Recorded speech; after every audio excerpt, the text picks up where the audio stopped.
thanks. We've got the three of you here, and then we've got, I guess, some people online. So, so that's why I have to. Do I have to? They usually want me to stand up there. I would prefer to be down here because I like to walk around. Yeah, but they may. I'll ask him if I have to go up.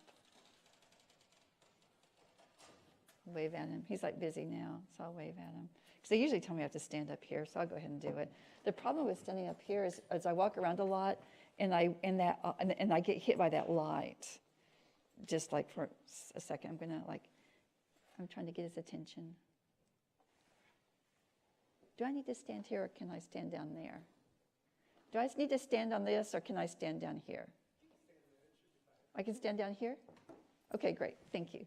That's good, because then whenever I walk, that light doesn't hit me like flat in the eyes. It's a couple of times when I've done things like this, it's like literally blinded me for seconds because I was moving and it just sort of hit me, and I was like literally blinded for a couple of seconds.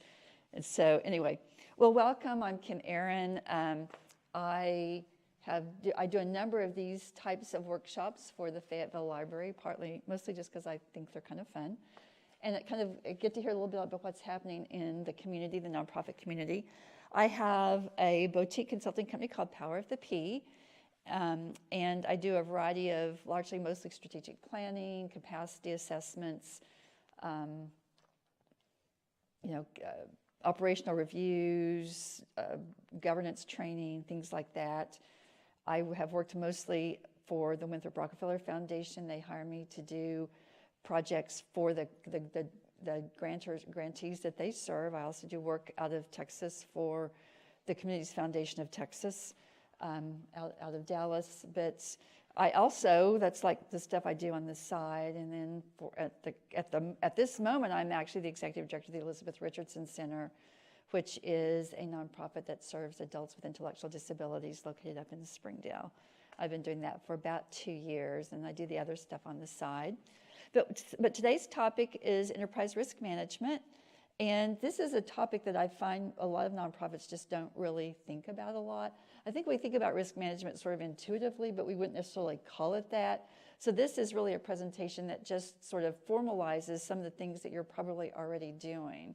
But I'll ask real quick if you guys just want to go around and introduce yourselves and tell me who you're with or why you're here today. And I'll start down here with a fellow Texan. I'm Ashley Nichols, Executive Director at Clover Community School. It's a school in Bentonville for different learners. Okay.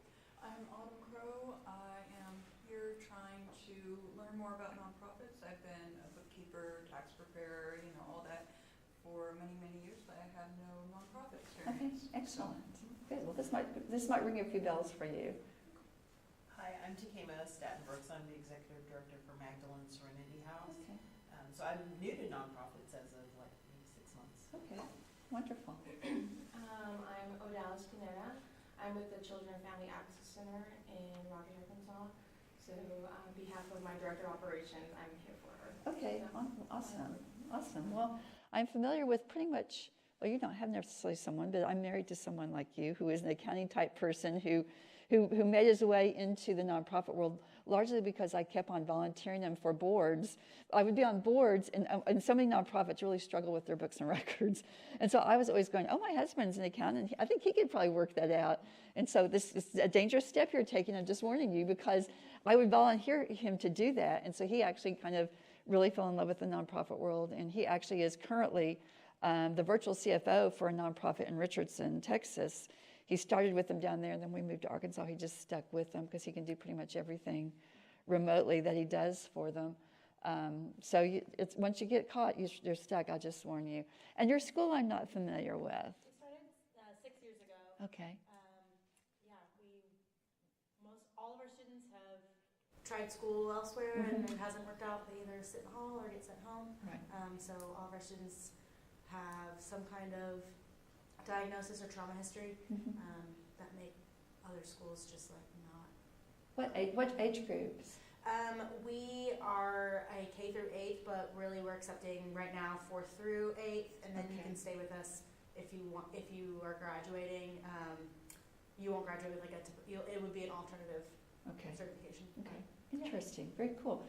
I just, sidebar, I have a girlfriend who's looking for an elementary school job. So, yeah, I was gonna say, she has a Montessori background, and she's. It's a farm school. Yeah, yeah. Very cool, very cool. Well, thank you guys for coming, and to everybody that's watching us online, hello. And we'll kind of start moving on this. So we're going to start with this. What is risk? And risk is something we deal with every single day of our lives.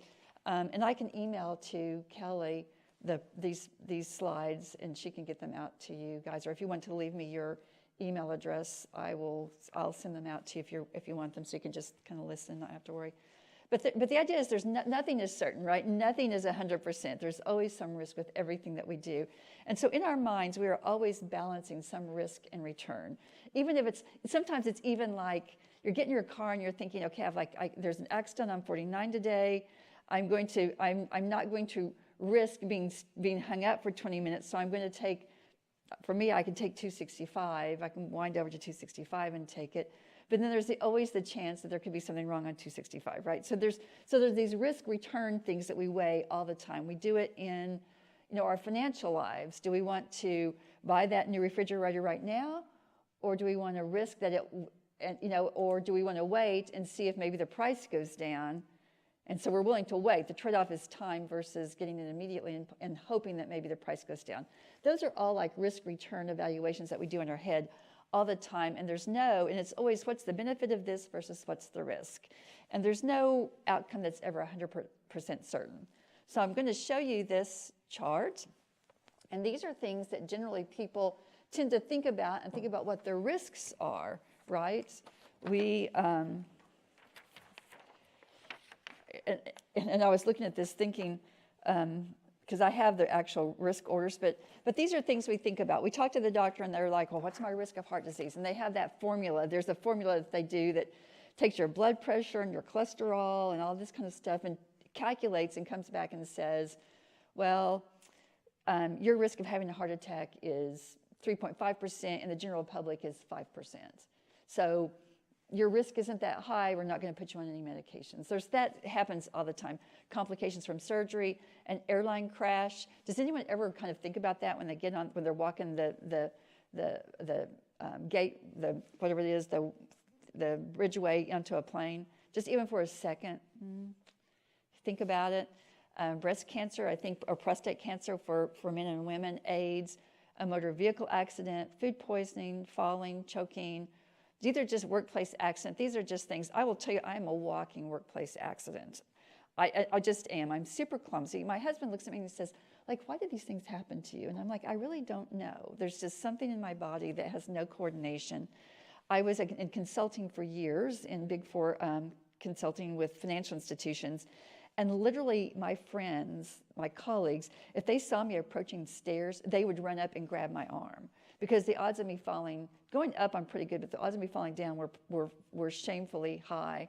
My husband, if he sees me approaching a curb, will run up and grab my arm because multiple times I have tripped over curbs. I see them, I don't know what the deal is, I trip over them. One time I was with friends and I literally just totally scraped up my legs horribly. But my dress, which was white, was clean. And I was like, how did that happen? Because it was longer dress. And this friend said, well, I hated to tell you this. He said, but Kim, as you were going down, it's like you just whipped that dress up over your head. And I'm like, oh my, I can't wear this again downtown. But we just, there's always I'm at higher risk for these things. So I try to slow down whenever I go the stairs. I always make sure I can hold on to a rail. These are small things we do all the time to manage risk in our lives. So just out of curiosity, what do you think is the number one thing that is the cause of death? What's number one? Actually, you're more likely to die from heart disease. 1 in 340 odds of any individual dying from heart disease. Motor vehicle accident is actually 9th. So it's the second one. I'm sorry, so 10 is the highest, 9 is the lowest. So motor vehicle accident is the second most likely way of dying. And that's 1 in 5,000.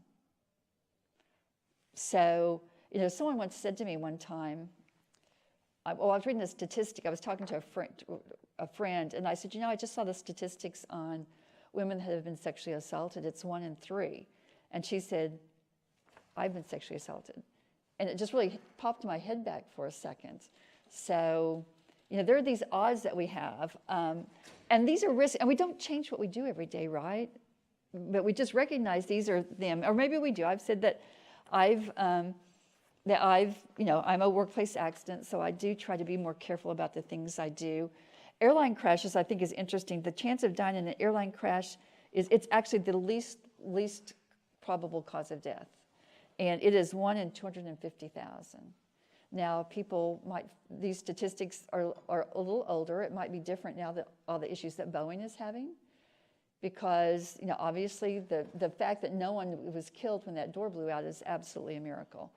So there's a lot of things that are out there that we are weighing risks all the time. And we think about this in our personal lives, but we don't think about it as much from a professional standpoint.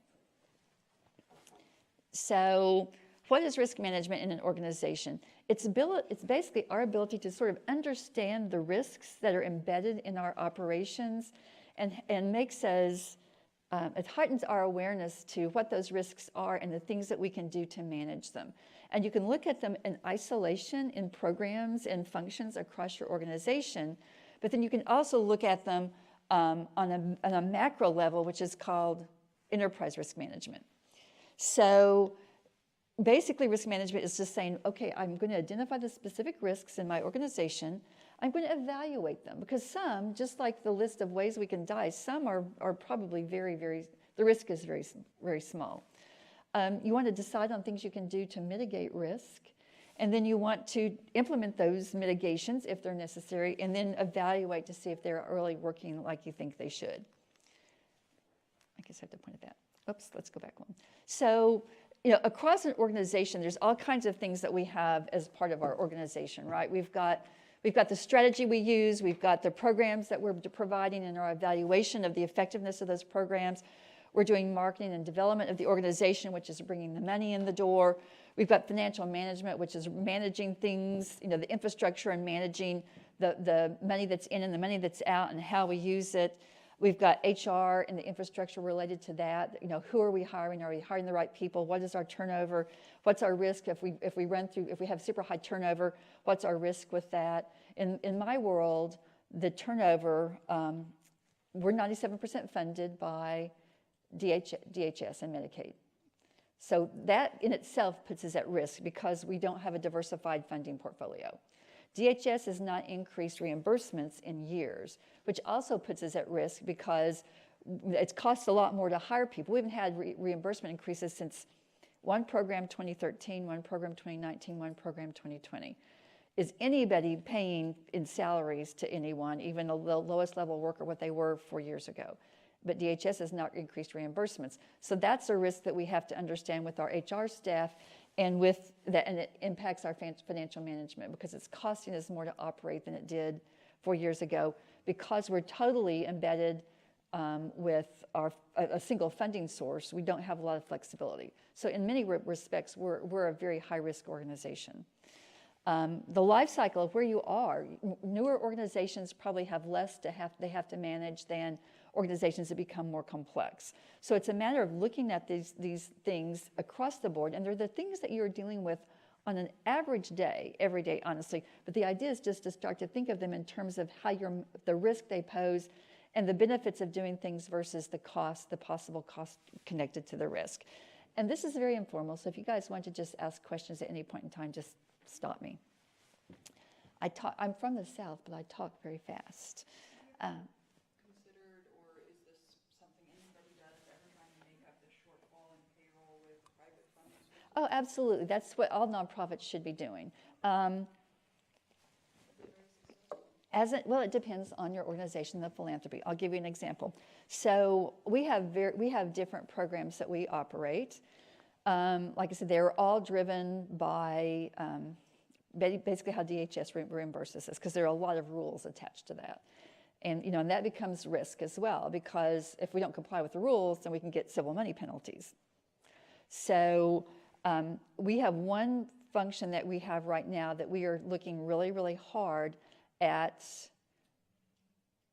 changing how we do the model completely. because the risk we have, the cost to operate and the risks we have with the model are too great. As another example, we used to provide children's services, and we transitioned our children's programs last June at the end of our fiscal year to another provider who only did children, because we felt like we had two different things we were doing, children and adults. And we definitely lost money on the children's side of things. So we decided to eliminate that program. So there is an organization very similar to one of our programs up in Rogers, but they only do one thing. One program that we have like 4 or 5. Their model is they are only funded a third by DHS, Medicaid, 1/3 by earned income that they do, and then 1/3 by philanthropy. And they have one big event. In fact, it's Open Avenues. They provide a work environment for adults with intellectual disabilities. They have one very large event that is the Bloom Festival that happens in August. And they make a lot of money with the Hot Air Balloon Festival. It's like a weekend. It draws in people that don't have any connection to the organization. They've got a kids' petting zoo. It's like a big event. So they are very, and that's the best model. The best model is you want to be in control of your revenue if you can. So diversifying and going for philanthropy is absolutely a big thing that we need to do. The organization I work with has never done that really. We are building that now.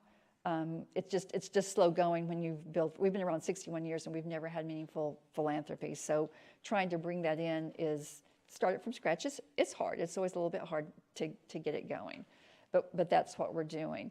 The risk of what Open Avenues does, and I know the executive director well. In fact, we're having a meeting on Friday. We spend a lot of time together. Is that one bad weekend, and you've compromised potentially a third of your revenue.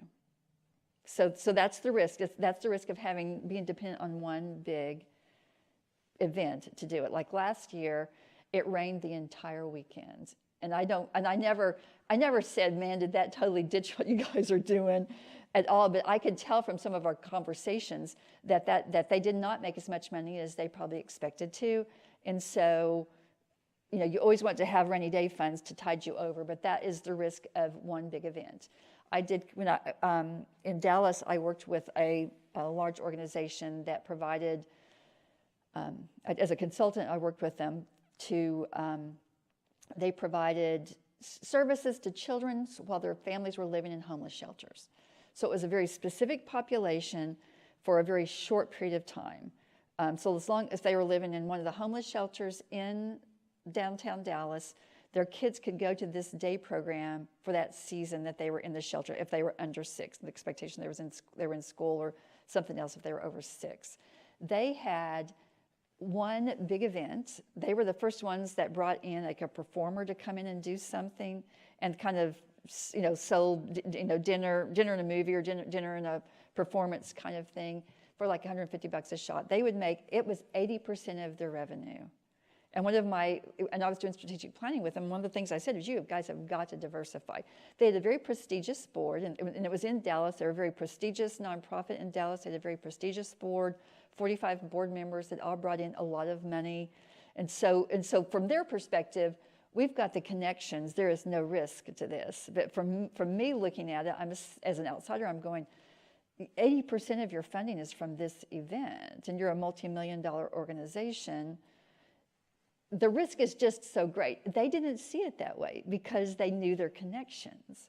But they did eventually hire a new executive director, and she actually did start trying to grow philanthropy in other ways. So there's a lot of trade-offs in everything we do, and we have to think about the risk in all of them that gets embedded in this.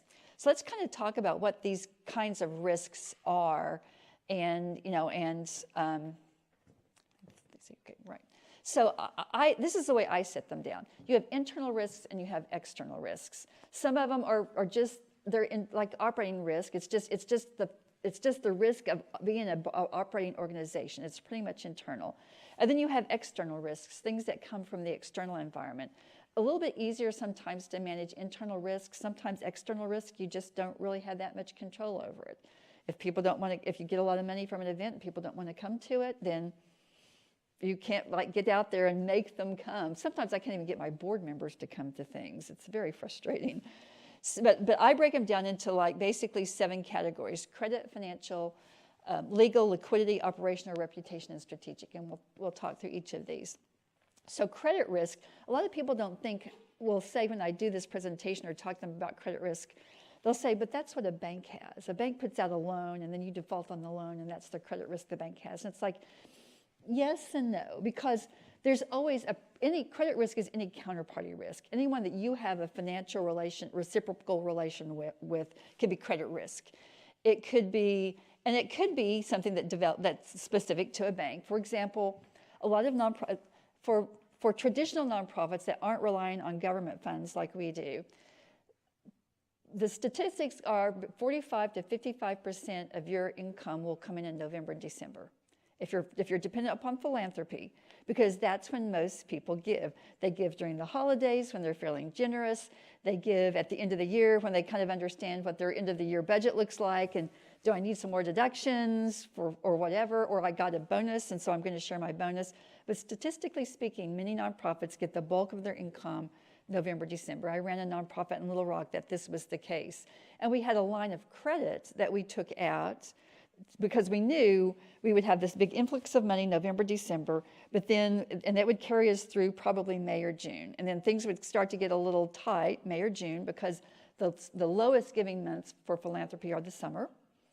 And so, because people aren't thinking about, they're on vacation, they're spending money on vacations, things like that. Just statistically, that's how it flows.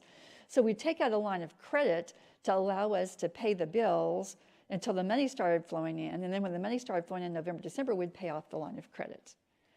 So let's say you go in and you take out a line of credit. Well, line of credit interest rates are always sort of variable.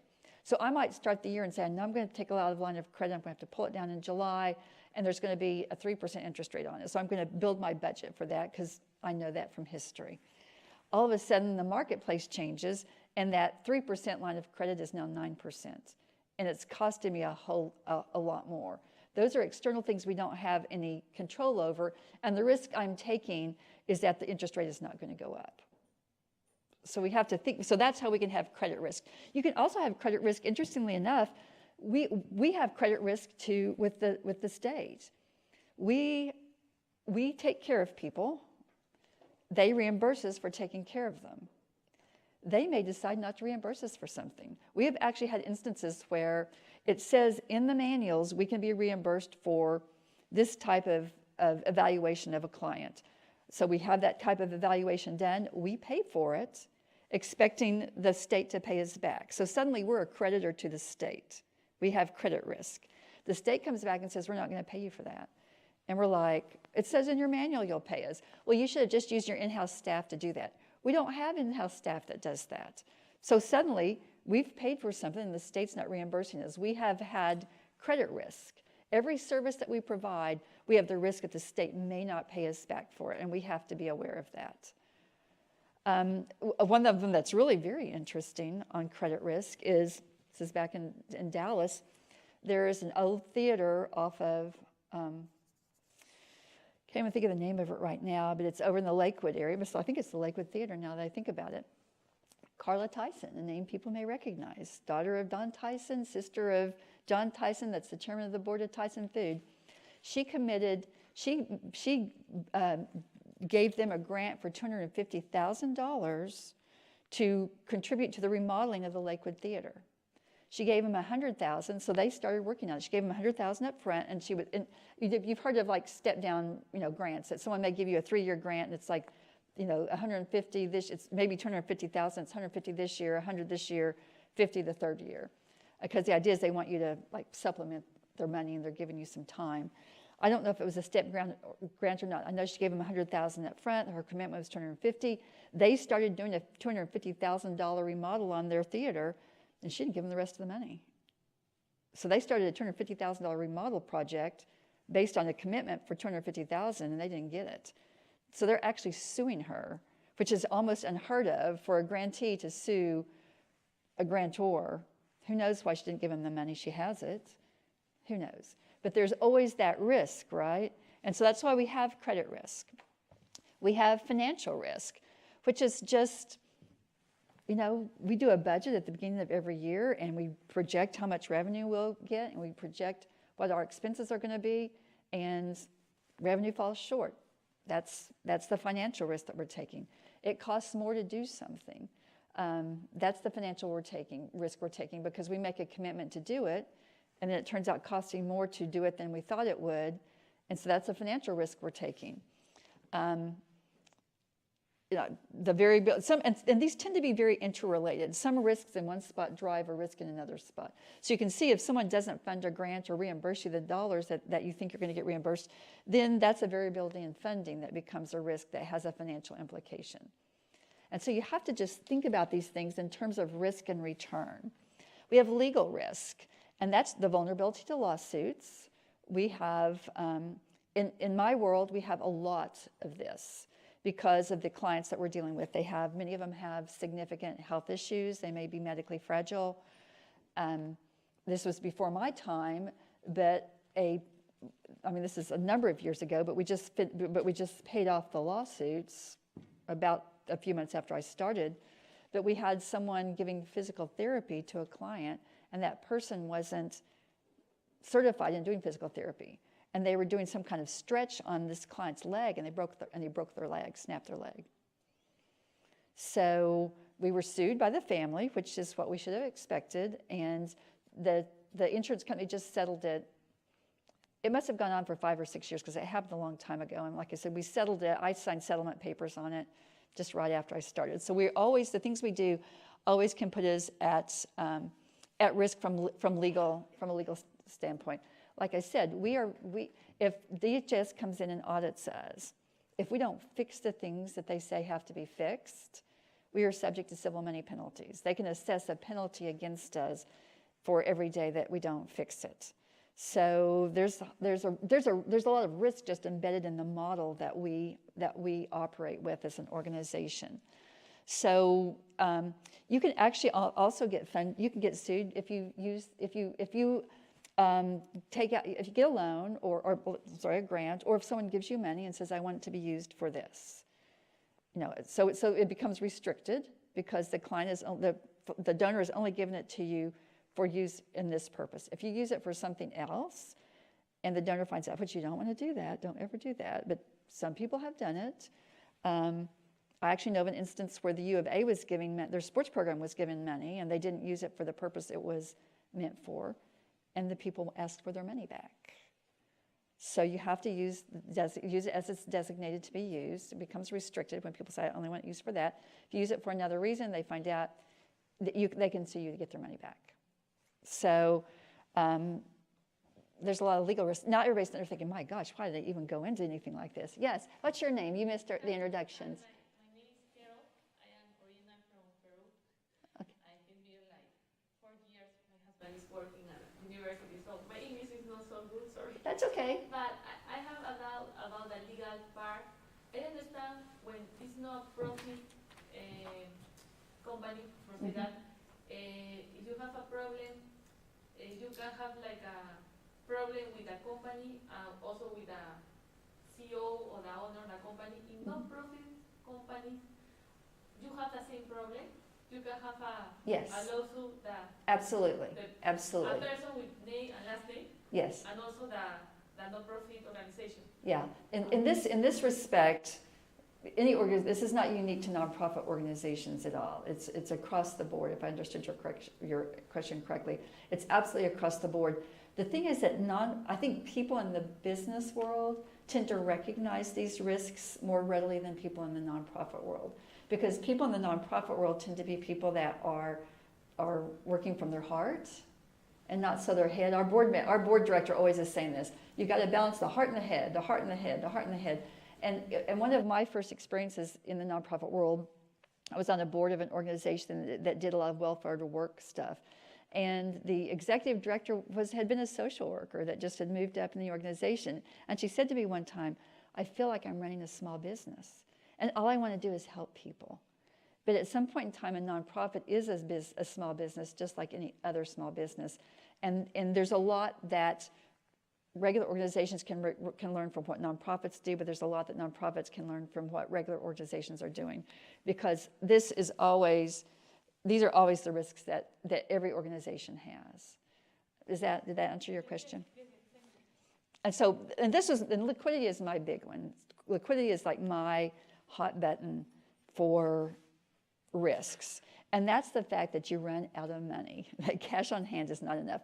I am a believer in keeping a cash budget and always doing cash projections, so I'll know at what point in time do I risk running out of money, because that means I can't make payroll. And for nonprofits, this is a particularly challenging thing because, and I'll give you an example. I have a not fabulous relationship with our board treasurer.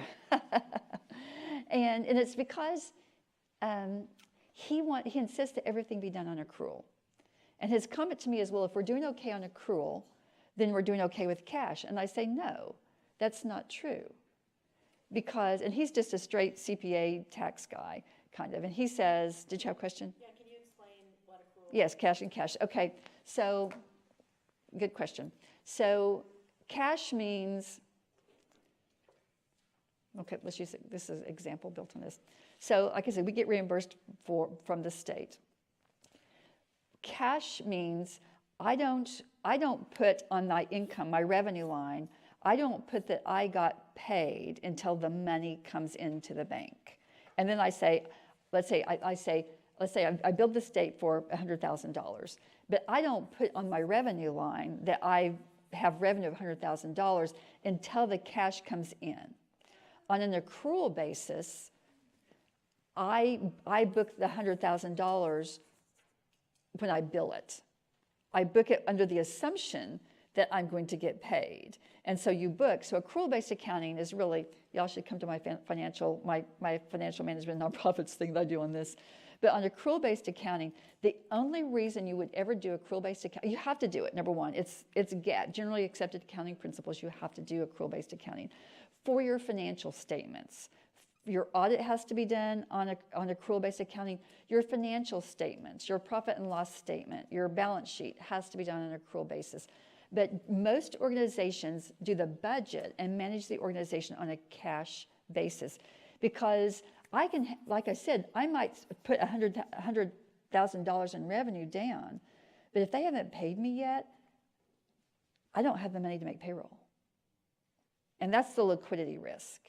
I can, and so that's why I fight with our board treasurer, and he's like, well, if you're good on accrual, you're good. And I'm like, no, because accrual doesn't mean I have the money. The money hasn't come in the door yet. It may have, but it may not have, and it may be less than I'm expecting because they don't always reimburse us for everything. So I can't look at my financial statement and say, oh boy, I have $100,000. I can make my $75,000 payroll next week. No, if the money hadn't come in, I can't. The other risk with nonprofits that is unique, that for-profits don't have to deal with, is gift in kind. So if someone says, I'm not going to give you $10,000, but I'm going to give you 5 really nice laptops to use, I book that as revenue. If it's valued at $10,000, I book it as revenue. So I can have revenue that looks like I have, money, but how do I pay someone? I can't pay someone with like a mouse pad, right, or a mouse or something like that. So you can look like you have money when you don't have, but you don't have cash. And that's the issue. That's why I think you have to be on top of liquidity. That's why I'm always projecting. And for us, because we haven't been getting reimbursements like we should, I say to our CFO, like, payroll is this Friday. And I went in and checked the bank accounts myself, so I know we're good. But for several weeks, I would go in and say, can we make payroll this week? And we have other bank accounts, but we did not have enough money in the operating account to make payroll. So I am pulling money from another account to make payroll. I'm managing my liquidity constantly. And this is the one which I think is the most risk to most nonprofit organizations, because you can run out of money. And you can have commitments that you have to provide in terms of service and potentially not have the money to get it if you don't really understand where you are. The next is operational, and operational is like the hardest one to deal with, because this is really just human error. Let's say someone is cutting a check, and the check is for $300, and the clerk inadvertently, the accounts payable person accidentally makes it for $3,000, no one checks it, the check goes out, it gets cashed, and suddenly you've got to try to get $2,700 back, which most people will generally do that, but you have to work for it. It costs you time and effort, and that's just operational risk. It's really hard to minimize that, but you have to be aware of it. I mean, the other day, just as an example, the other day, CFO, sharpest guy in the world, he comes in, and we have $22,000 that's designated to fix some stuff in the building that we sit in. He brings these checks in, and he says, these are all out of that grant money, the $22,000. And I sign all the checks. So I'm looking at it, I was like, wait a minute. This is not, what's this for? He told me, and I said, that's not part of what we got the grant for. He's like, it's not, and I said, no. The other part of the grant is the ductwork that we're doing in the building. He's like, and that's not these people? And I said, no, that's the roofing people, and that's not part of the grant. He's like, oh. So he had to tear up that check, go cut another check, void that check, cut a different check. So that just, I mean, he's a sharp guy. He just was pulling money from the wrong place to pay for it. Can I share a story? Yes, absolutely. Okay, so I worked in a law firm about 4 years, and we do insurance settlements. And one time we got a $100,000 settlement. And my boss wanted to write that check as soon as he could to the client because it was a personal friend of his. Nothing, below the table, just, he had a good relationship with this person in office and out of office. So he asked me to have the check deposited, okay, and I looked the next morning to see if that check had cleared the bank, but it had not. And I let him know, look, we should hold off on writing the check to the client until we know this money's Exactly. in our bank, because it's in the trust account that we're not supposed to spend money out of. That's only client's funds. So, but he wanted to go ahead and write the check. He was confident that everything was okay on the bank side. So he writes the check, and all of a sudden, we've had the money in the bank to cover it, but he's written the check to the client, and so the client got her money. But at the same time, we don't have the money in the bank, this $100,000 check from the insurance settlement. So he essentially wrote a check out of the trust fund that ended up paying a bunch of other clients' money to the client, but that was his friend as well. And so that was a crazy rush to try and find out what happened. And essentially, it was just that the insurance check was not accepted because he was signing that check as power of attorney, and his power of attorney was not accepted immediately. Right. It had to be verified. It was. I mean, that's a perfect example because it created potentially a liquidity problem because the money wasn't there, and it's an operational risk and it could honestly be, that could actually go into reputation risk as well. So all these things start to become interrelated. I can tell you a story that makes me, I don't know how it ended. It's probably better that I don't, but it was a church I used to attend. And one of the elders came up to me because he knew I was a nonprofit person. He said, I have a question for you. He said, if someone gave us money inadvertently, do we have to give it back? And I said, yes. He goes, well, but they said, but we've already spent it. And I said, yes, you have to give it back. And so someone had been making donations, and it was 5 figures. It was a significant sum of money. And it was this is a smaller church, kind of in startup mode, a little beyond startup mode, but it was a dollar amount that was significant for the church. And it was unexpected. So, and what had happened was someone was doing it through a giving platform, and they just got confused, and they meant to give this sum of money to a different organization and a lesser sum to the church. Well, they got them switched. They didn't figure out they got them switched until I guess they had made a verbal commitment to the other organization, and the other organization got less than they were expecting, so they're like, can you tell us what happened? And then the donor realized and comes to the church and says, it was my mistake, I need my money back. And they were debating whether they should give it back or not. And I said, you have to give it back. I mean, you have to give it back. This is your reputation with this donor. If you don't give it back, they will never give you another dime. but it's an external risk that happened, but it's like, I mean, if you suddenly got in a large amount of money that you weren't expecting, before I ever cashed the check or did anything with the money, I would be calling them and saying, thank you so much. This is absolutely unbelievable. I just, don't you want to come and tour, or, can we recognize you for this gift because it's so significant? I mean, I wouldn't just assume whenever it's totally unexpected and it was significant that it was just, oh, well, isn't this nice? Let's go out and, put a new roof on the building. So you have to be very, very careful how, because the church had to give it back. I don't know. I told them, you have no choice, you have to give it back. They did not like that answer. I never asked them what they did. I would like to think that they did the right thing. But then that gets into reputation risk too, which is called headline risk. And this is like, if you do something, and you see it on a bulletin board on 60 Minutes, how are you going to feel? And so your example that you just gave is one of those things that goes to reputation risk. People, people may not want to do business with you again because of this. You get, and we get, in my world, we get people threatening to sue us or go to the press all the time. You're not doing what I want you to do for my person.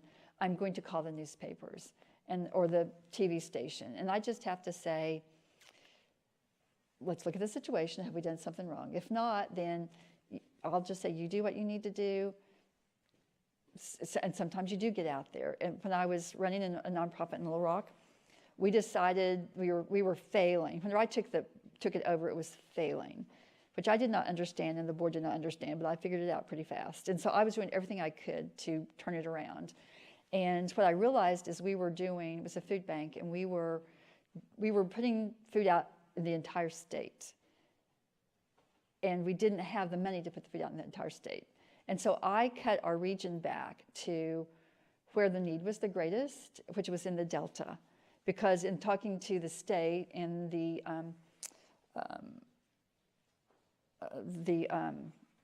FDA, who did statistics, a lot of the places we were putting food out to were green. They had enough food to meet the need, the food insecurity people. Enough food went into those counties. In the Delta, they were all red. There wasn't nearly enough food distribution for the people that had need. So she wants to be on the stage. I get that. So I cut it back. And we let people know. We gave them months. Everyone we served, every agency and school we served, we gave them months of notice. We gave them even a toolkit for how they could kind of go out and get their get their own food, run their own food drives and things like that. We did all of that right. That one superintendent of one school where we did backpack programs was really angry over it. And the Wednesday night of Thanksgiving weekend, he called one of the TV stations, and the TV station did this big thing about it. And we were closed, so we were closed Thanksgiving Day and the day after Thanksgiving. So we weren't in a position to respond because nobody was at the office if they had called us. And I just said, you know what? I can defend what we did. I wouldn't undo it. And news cycles are short. By the time we get back to work, it'll have blown over. Now the staff was mortified. They were so upset. They're like, oh, this is ruining our reputation. I said, no, it isn't, because we know why we did it and we can explain why we did it. But it doesn't mean somebody's not going to complain and put your name out there. So reputation risk, for me, we did finally get the news people to come in, and I said, look, here's the deal. The organization is struggling financially. We were trying to do more than we could do well. All these counties that we left, according to data, they don't have a huge need for food. We want to put our limited resources where it will have the most impact, and that's in these counties that don't have enough food coming in for the number of people who are food insecure. And everybody would look at us and say, that makes perfect sense. That makes perfect sense. So when you have these reputation, exposures, you want to always make sure that you can defend what you've done in a way that's very logical. But sometimes you want an error that you can't defend be the thing that hits the paper. And then the last one is strategic risk. And this is just the fact that the organization, the external environment of our organizations is changing constantly. And we have to always be planning for, and looking at the strategy of what we're doing and how we need to change our strategy and be able to respond to changes in the external environment. That's one of the things that the organization I have has not done well, which is why we're kind of struggling, because someone should have strategically thought 10 years ago, is 97% dependence on the state really the best model for us? Strategically, we should have been thinking about pulling philanthropy in years ago, but we didn't. So that was a miss on our part, and that's a risk that we now are struggling with, because our model's flipped upside down and we don't get reimbursed enough to provide services. Now we have an endowment that has money in it that's really footing the bill for us now while we change our model. Yes? As you see these years, do you see how will be the future for the non-profit organization? Is something that is going down? Is something that is In general, just the climate for nonprofits? I honestly think that the climate for nonprofits is in many respects, is very good. Simply, I mean, nonprofits always exist because there's a need. Whether it's a need for quality art and in symphony performances, whether it's the need for food for kids, whether it's the need for services for people with disabilities, there's always a need that the for-profit world isn't going to meet because they can't make money doing it. That's really that's why nonprofits sort of exist. And people is still donate in the same amount that years ago, or is something that is going down? Because in my mind, I see inflation, all the problems, the war. I don't see maybe companies or these families like Tyson, like Yeah. a lot of money and everything. I don't know, maybe they have now other problems, and the money that normally they put for non-profit organization will be less, or I don't know, maybe there will be another type of organization that could replace the non-profit organization. Something, will you see Okay, something in the so a couple things on that. First is, in general, philanthropy, there's an organization called, well, there's several different organizations like giving.org and the independent sector. There are different organizations that track philanthropy. In general, philanthropy stays about the same in terms of, in terms of like the amount, the overall amount, and it's billions that in the United States, it's billions that goes into philanthropy. It doesn't always come from where people think it comes from. For example, and I don't have this, I have the data probably back in my office, but the majority of philanthropy comes from individuals, and the major recipient of philanthropy is churches. So there are organizations that really dissect where the funding comes from. So the majority of philanthropy, donated dollars, comes from individuals first, and then, and I may have this slightly wrong, foundations second, corporations are generally third. So a lot of people think, oh, let's go to Tyson, let's go to Walmart, but they statistically are not going to be the biggest donors. Your biggest opportunity for donors is with individuals and cultivating individuals, and there's a lot of individual wealth. So a lot of it is that people are just not, there's always this default, well, there's a business in my backyard, Walmart's in my backyard, they need to be philanthropic, but companies are very specific about what they give to. And most of what they give to is related to what their business is. So foundations are generally next, doing grants. So there's philanthropy, and it's pretty consistent. It's just, and like churches are usually first. Educational organizations like universities and things like that are usually second. Social services are usually third in terms of the number of dollars given. And it goes down into, they break it down into a number of segments like the environment, arts, animal causes. They break it down into 9 or 10 categories of giving and what percentage of the philanthropy they give.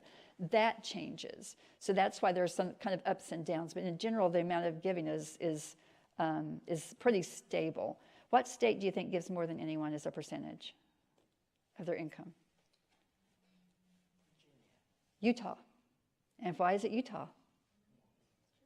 Mormon Church. Because they have a requirement that their people give a certain amount. So it's interesting. So there's a whole world of research just around philanthropy and how how it comes up, how it goes out into the community.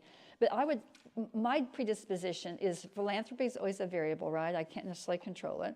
I can ask for money all day long. I never know if I'm going to get it or not. We had a hot water heater go out on a Sunday morning. I was in church, and our facilities guy is sending me video of like water coming out of this water heater and coming into the building. I'm like outside, the sanctuary watching this video and then texting him, get somebody out today, get it replaced. We don't have the money for it. So I did a grant, just spontaneously did a grant. Sent an email to Accelerate Foundation and said, we have these really old 40-year-old hot water heaters in our intermediate care facilities. We need to get them replaced. Is that something you would fund? They're like, yeah, go ahead and send in the grant. Send in the grant. They gave me the money. I could replace all 3 of them. It's, who knows? I thought they might fund it, maybe not. I had the opportunity we're trying to redo a garden program that we have and resurrect an old greenhouse. I did a grant to the Arconic Foundation for that, thinking it was a perfect fit. They turned me down, but I got it from the Walker family instead. So it's always a puzzle as to who might be willing to fund you. My predisposition is that I would rather be in control of my fate. And so more and more nonprofits are trying to go into areas of earned income, which means, and working with the state and getting reimbursements for the state is a form of earned income. We are providing a service. They're not giving us the money as a donation. We are providing a service on their behalf, and they are paying us. Now, the state is not the best counterparty to have on things like this, but there are other people. For example, in one of our programs, companies actually hire our clients to do work for them. And we have the potential to grow that and make that a lot more meaningful for the clients we're serving, because they're learning work skills, and they'll make money and we'll make money. So trying to pursue earned income opportunities is probably the better way than just totally relying on philanthropy. So is that helpful?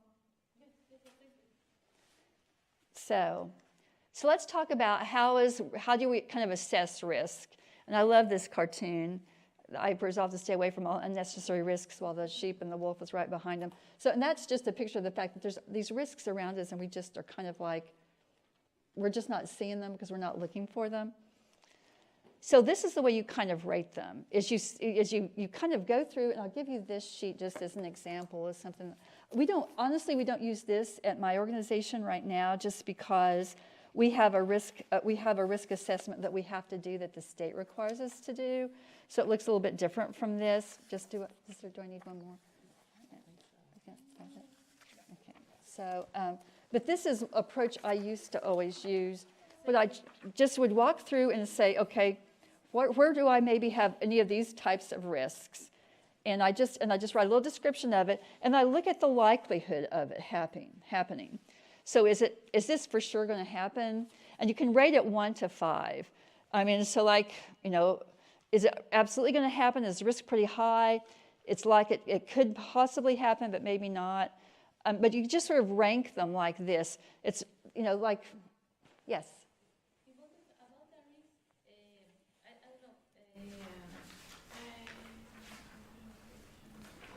In the operation risk, is the risk related to people? Pardon? In the operation risk?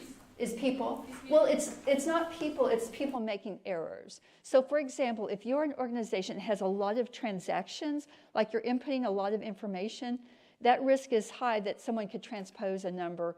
But if you don't have that kind of thing, then that risk would probably be low. If you don't have that many transactions, then that risk would maybe be lower and operational.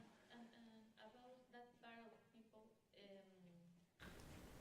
now I understand in the companies, now that have problem for have people working, no? Okay, want to work here, not, you think we need people, no? My husband told me that at university, no? He works with a professor and his staff, and he told me, no, we need people, and people don't want to work. Yes. And they are not paying bad, but people don't want to work, no? This is university, he works in science, it's a specific area.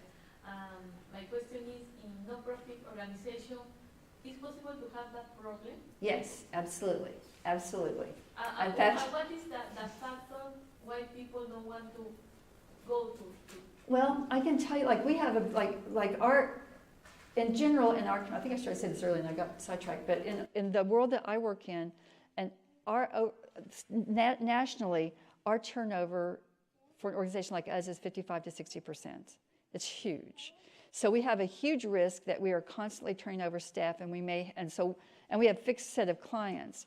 And so that constant turnover creates a risk for us because we may not have enough people to serve the number of clients we have. So then it means we have to run overtime. And then overtime has a financial impact to what we're doing. So you start to see how all of this starts to kind of, impact each other. For most nonprofits, they do not, in general, a nonprofit is never going to pay as well as a for-profit. So the big challenge in the nonprofit world is that we don't pay sometimes enough to attract people. Or we have people that come to work for us and then they get offered a job making more money. And for a lot of people, some people can say, I really like what I do. I can say no to a job where I make more money. For a lot of people, it's a big deal. And we have a lot of turnover because, and this is the way we say it very bluntly, is we pay people like $14 an hour to take care of someone. That can involve, because it's adults with intellectual disabilities, that may involve feeding them.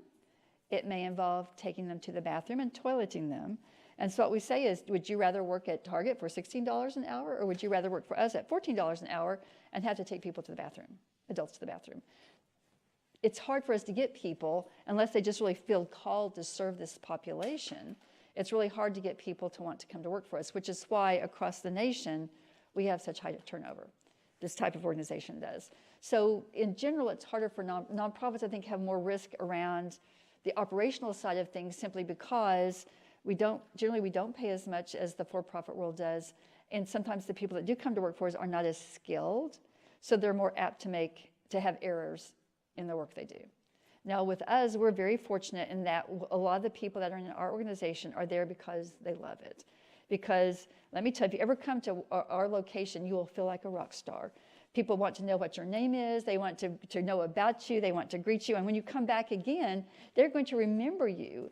And so that for some people, what's better than an extra dollar is working with that population of people that you really can see you're tangibly helping them. And the people are appreciative of it. They are. It's like, it was one of the guys recently that works in the building that I'm in. Someone was in, and he's like, Kim, come here. So I go over to him. He's always saying that. He's always got something to tell me. And he was talking to somebody else who I didn't know, and he introduced me, and he goes, she's one of my favorite people here. And I'm like, this is why I come to work. I mean, and it is. And so for many people in nonprofit, they're coming to work not for the money, but for the mission of the organization. And so, but it is a challenge for nonprofits to keep good people, without a doubt. So is that the risk of that specifically operational? Like, is that where you would classify? Yeah, I would classify that as operational, because it's in the nature of the infrastructure you have. You get systemic risks with the area you're in too. Yeah. That's like very true of the healthcare industry. Yes, absolutely. I mean, it's built into the nature of what we do because of the population we're dealing with, right? They're medically fragile. They can be taken advantage of. If you had someone who was not a good-hearted person, they could easily take advantage of a person with intellectual disabilities. And sadly, several of the people we serve have been totally financially abused by their family members, and that's why they're with us now. They've got bad credit ratings. Their families have taken their money and used it for their own purposes. I mean, it's a vulnerable population, and there's a high risk just systemically in serving that population. But in many cases, you can make that case for after-school care. You can make it for schools. You can make it for so many things. Just embedded in the nonprofit world there is a nature of risk to it. But anyway, you just sort of like kind of go through and rank things like this, and then you look at the severity of the impact. So something could be high risk. And the likelihood could be pretty certain. But if the impact itself is not that high, then you don't have to maybe do a whole lot to try to deal with it. So you also have to look at that from a standpoint too, is if a severe risk is it could have an impact on the overall operations, it could be catastrophic. Moderate risk is it might have some effect on performance. And then minor risk is routine activities that are not really significantly affected. So it's not a big deal. So there's some risk you just take and you're like, okay, you know what? If it happens, it's not a big deal. We can manage against it. So you have to do that. And then you can actually, and I'll give you one of these, you can actually plot these on like a scatter graph and kind of see where your risk is sort of consolidating. And if it's pretty widespread, then that's probably a good thing. Oh, sorry, too many. But it just shows you how you can kind of randomly plot them. Another one I didn't have this on an overhead, but is another one, is you can actually do a heat map too, where you sort of you kind of do a little math to come up with the numbers, kind of a total number. And for me, like I said, we have a different approach we have to use because of DHS that they require us to do.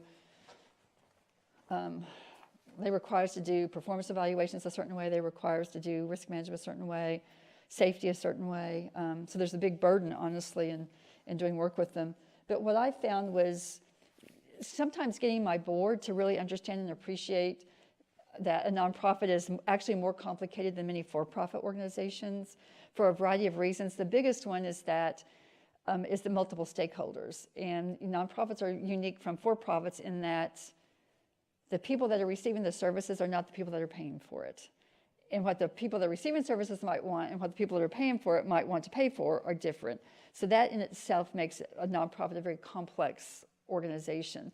And sometimes, particularly board members, can be sort of not really appreciate that. So I've actually found doing stuff like this is a great tool for communicating with the board, for them to understand the complexity of the organization. Because I remember when I went to work for my first nonprofit, it was the North Texas Food Bank, which is a huge, $75 million, very high functioning, complex organization. And I remember the CEO, who was fabulous woman, probably the most gifted leader I've seen in for-profit or not-for-profit. And she was like, don't think you're coming to work from some sleepy little nonprofit here. This is a very complex organization doing complex things. And I knew that already, honestly. But it was interesting for me to hear her say that, because she said that to everyone that came in and interviewed. And she said it to the board with some frequency, because boards tend to think sometimes, well, my job as a board member is to come here and I'm going to come in for quarterly or monthly meetings. I'm going to rubber stamp whatever they're telling me, and I can put on my resume that I'm on that board or whatever. And they need to understand that these are complicated organizations that do have a fair amount of risk just attached to the mere fact that they're operating. And I just find things like this are sort of attention getting for them. So we've talked about risk. Let's talk about what do we do about it. So there's a lot of things we can do. We can ignore it, kind of maybe like an ostrich. I'm going to pretend it's not going to be there, then it's not going to hurt me. And sometimes that's appropriate. Sometimes you just you really don't need to do it. You can manage it or reduce it, try to lessen the likelihood of it having an impact to the organization. That may be happening through training. It could be happening through some types of internal audit and compliance work that you do just to make sure things are working the way they should. You can transfer it. That's insurance. Because so every organization should have liability insurance. When I'm asked to go on a board, I ask 2 questions. No, I ask 3 questions if I'm ever asked to go on a board. I say, what do I bring to the table for you as a board member? Why do you want me? How much do you require me to give as a board member? And do you have directors and officers liability insurance? Because I want to be protected as a director. I want to know that I'm covered by insurance. At our organization, we have all kinds of insurance: facilities insurance, liability insurance, car insurance for transporting people, errors and omissions insurance, which kind of covers you when you just make sort of errors and mistakes. You can transfer that. Transferring it doesn't necessarily help you with things like reputation risk, and it won't necessarily cover everything, but it will cover a lot. And you can avoid it, which means you just don't engage in an activity that has that specific risk attached to it. But as you look at doing more things, it's one of the things we're looking at as we're talking about some of the changes we're making. It's and when we got rid of the children's programs, it's like we looked at what are the risks of having the program, and what are the benefits of having the program. And we basically decided that the risk outweighed the benefits, and we could transition it to someone else, that it was pulling resources away from the adults that we were serving, and the adults we would have greater impact on their lives than the children, because we only had the children up to the age of 5, and then they went into special ed, whereas an adult comes out of high school at 18, and we might have them for the rest of their lives. So we looked at we looked at that risk, kind of that benefit risk perspective, and then we found out that the people we would transition the programs to actually wanted us to keep our buildings. We're going to sell them and rent them from us. So we're now making more in rent than we were making from the programs themselves. So it turned out, so when we saw that, we're like, okay, there's very little risk to doing this. We've got a good reason for what we're doing. So we're limiting the reputation risk. We've made it a financial benefit to the organization. So, but we looked at the whole picture and tried to figure out what do we do? How do we manage it? And I think we did a good job of it. And the other key thing is to figure out who needs to be in the risk management process. You probably need to have some board members involved. Clearly you want to have your executive needs to be involved, your finance people need to be involved, your highest level operations people need to be involved as you walk through these kinds of things. So how do you decide what you need? If you're a startup organization, probably the only thing you really need is insurance. But everybody needs insurance, D&O insurance at a minimum. As you grow, so it sort of follows the life cycle of a nonprofit's growth. As you grow and begin to get involved in more types of programming, get more people involved, then you really want to start to look at just your threats of the organization internally and externally. You want to start thinking about strategic planning and letting their planning part of strategic planning is always strengths, weaknesses, opportunities, threats. Y'all have probably gone through those kinds of SWOT exercises before. But those really need to be done with an eye towards these kinds of risks in the organization as you look at what you're looking at doing. And then you just want to increase your risk management sophistication. And there's a really good article, I've got it written down here, that talks about this part of it. It's a call for nonprofit risk management. And the Stanford Social Innovation Review is an excellent journal that really looks at the nonprofit world. And they do a lot of very progressive, the first articles on collective impact and things like that came out of the SSIR. So I use them a lot.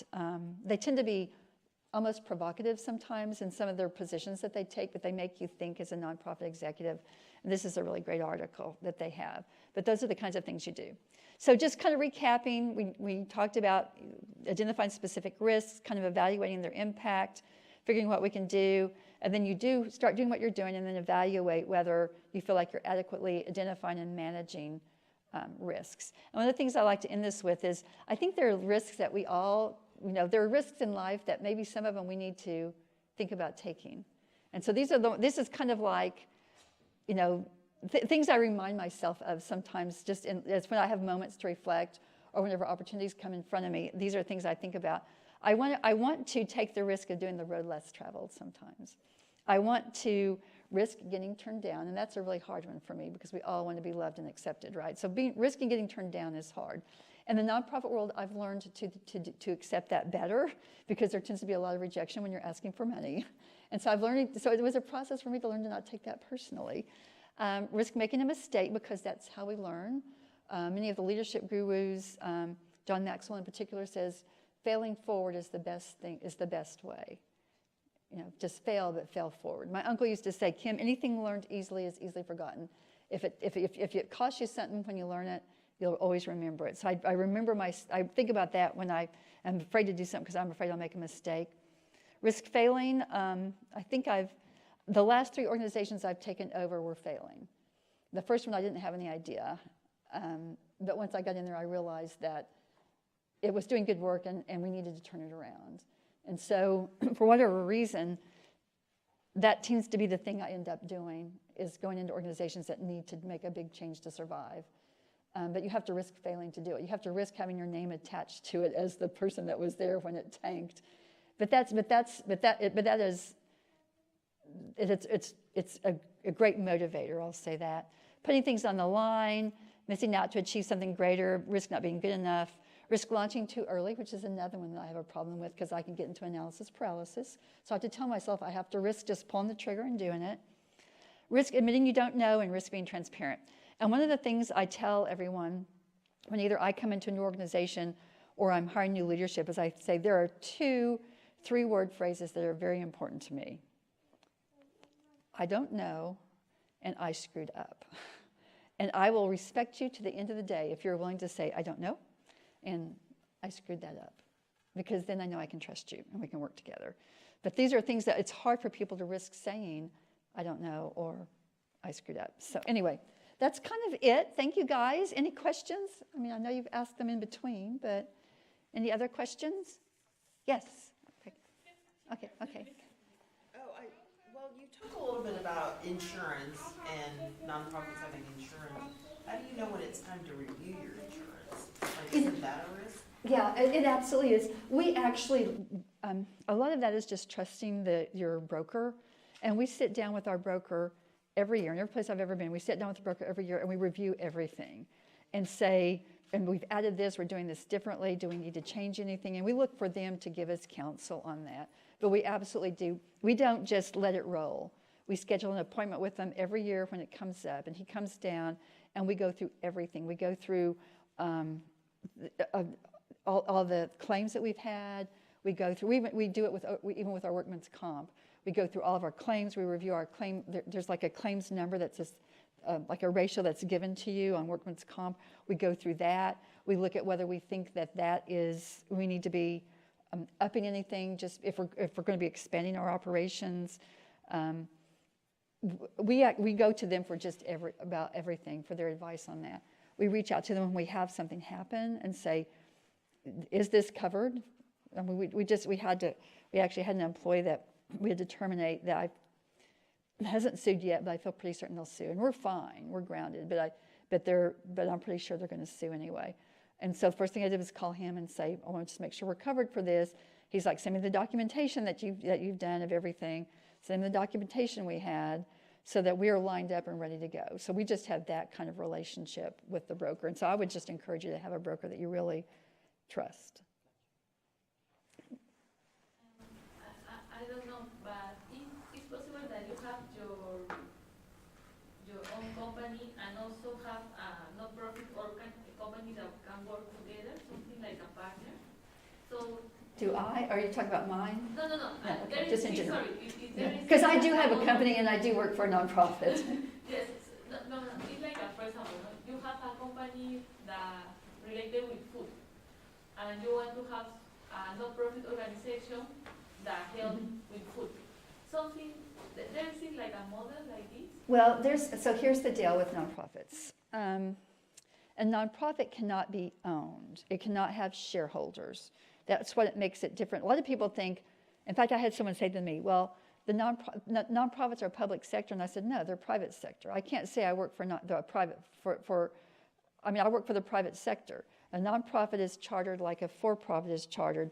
It just has a tax exemption from the IRS, and it's chartered slightly differently.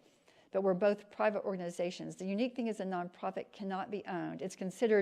Nonprofits are considered owned by the community that it serves in many respects, so it cannot be owned. But a nonprofit can own a for-profit. And there are some nonprofits that actually, part of their earned income and how they generate money is they own a for-profit that does business. I will give you an example. Has anyone heard of Share Our Strength, SOS? It's a child hunger organization out of Washington, D.C., global child hunger organization, Share Our Strength. Jeff Bridges is best friends with the guy that started it, and whose name escapes me right now, and he does a lot of promotion for them. So they're a large nonprofit, Global Hunger, Children's Hunger.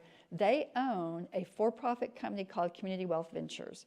Community Wealth Ventures is a strategic planning organization that goes out and does engagements.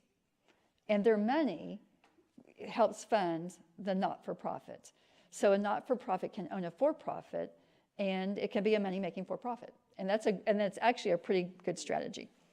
The only way that a nonprofit can have like a parent company is nonprofits can charter as member-based organizations. So, for example, the NFL is a nonprofit. The Major League Baseball is a nonprofit organization. They're member-based nonprofits. Kiwanis Club is a nonprofit. It has members, right? And they have a mission to help. So member-based nonprofits have members. They don't have owners, they have members. A nonprofit, an organization, so a nonprofit can charter itself as a member-based organization, and its members operate it. But that's generally only going to be like a community-based organization. So something that's naturally a member-based organization, like the Kiwanis, like the Rotary, a lot of people question the NFL and stuff like that, or in the Major League Baseball, but it is what it is. It's like some hospitals are not-for-profit and some hospitals are for-profit. The for-profit hospitals have been lobbying Congress for years to remove the nonprofit status for hospitals, because they say we do the same things, we serve the same populations, and the government is underwriting the not-for-profit because they don't have to pay taxes. The expectation is that the not-for-profit hospital is doing charitable work. So, but in reality, nonprofits, the nonprofit hospital is probably not doing any more than the for-profit, because the for-profit hospital is still going to have social workers that come in and help you and figure out a payment plan if you can't figure out how to pay. Mercy Hospital is not forgiven a whole bunch of debt, that they own. They're going to try to come after it. They just come after it a little bit more graciously than the for-profit does. So there's a lot of things that are like equal, and so there's a lot of illogic to some of the structuring of the not-for-profits.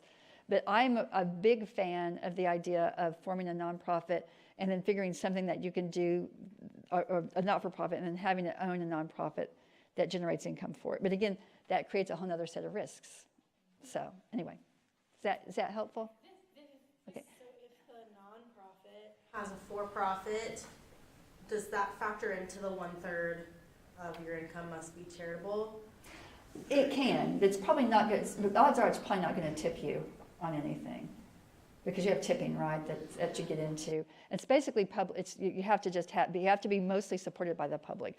So again, that's one of those things you want to manage, because the easy thing to do is you limit the amount of money that comes up, and you leave the rest of the income in the for-profit,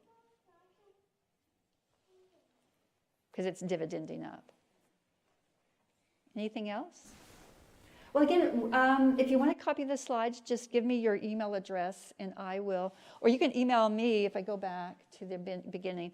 Y'all can just email. This is what people did the last time, I think. It was easiest. If you just want to email me, you can't hardly see that, can you? It's kim@powerofthep.net, KIM@powerofthep.net. So if you want overheads, just email me or give me your email address right now and I'll send them to you. But thanks, you guys. I appreciate you coming today.